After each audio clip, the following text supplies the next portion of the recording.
একদিন আরাফ তার 7 বছরের প্রেমিকাকে অন্য এক পুরুষের হাত ধরে হাসতে দেখলো, আর তখনই প্রথমবার সে বুঝতে পারলো এইবার সত্যি সে তাকে চিরদিনের জন্য হারিয়ে ফেলেছে। সে কিছুই করতে পারবে না, সব শেষ। কিন্তু সে জানতোই না এই 7 বছরের রিমি মন থেকে 99 বার তাকে ক্ষমা করেছে। রিমি তার জন্মদিনের দিন খুব সুন্দর করে সাজে এবং মনে মনে আশা করে আজ হয়তো তাকে বিয়ের প্রস্তাব দিবে। কিন্তু সেখানে গিয়ে রিমি যা দেখলো তা তার পুরো পৃথিবী ভেঙে দেয়। অন্য এক মেয়েকে জড়িয়ে ধরে দাঁড়িয়ে আছে আরাফ, এমনকি তার জন্য কেনা ডায়মন্ড নেকলেসটাও সেই মেয়েকেই দিয়ে দেয়। সবার সামনে সেই মেয়েটার সাথে ফ্লার্ট করতে থাকে যেন কিছুই হয়নি। আর সেই মুহূর্তেই রিমির মন ভেঙে যায় এবং সে বুঝে যায় যে এই মানুষটা 7 বছর ধরে তার, আসলে সে কখনোই শুধু তার ছিল না। আরাফের বন্ধুরা এই আচরণ দেখে খুবই বিরক্তি হয়, কিন্তু আরাফ হাসতে হাসতে বলে সে যদি যেতে চাইতো তাহলে অনেক আগেই চলে যেত। সে বুঝতেই পারলো না রিমি এতদিন একটা আশাই ছিল একদিন সে বদলাবে, কিন্তু এবার তার সব ধৈর্য ভেঙে যায়। তার 7 বছরের ত্যাগ, অপেক্ষা এবং ভালোবাসা কিছুই সেই ঠান্ডা মন গলাতে পারে না। আরাফ আবার বন্ধুদের সাথে বাজি ধরে 3 ঘন্টার মধ্যেই সে ফিরে আসবে, কিন্তু সে বুঝতেই পারে না এইবার সে নিজের জীবনে সবচেয়ে বড় ভুলটা করে ফেলেছে।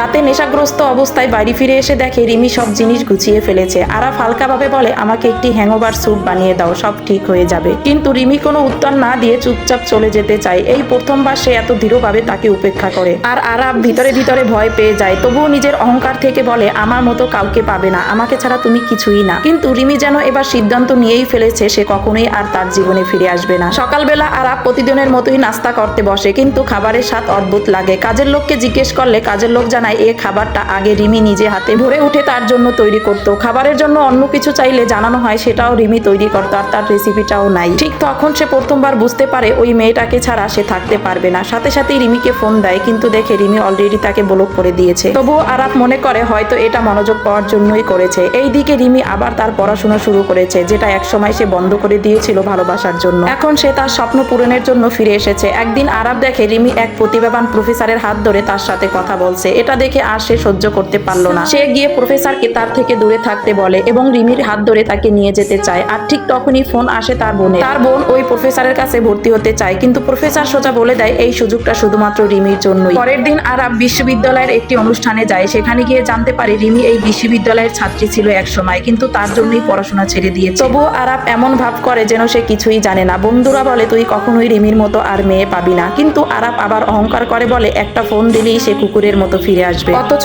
আরাফ জানে না তার বলা এই কথাটাই সবচেয়ে বড় চর হয়ে ফিরে আসতে চলে, কারণ হারিয়ে যাওয়া বিশ্বাস আর মরে যাওয়া ভালোবাসা কোনোটাই আর ফিরে আসে না।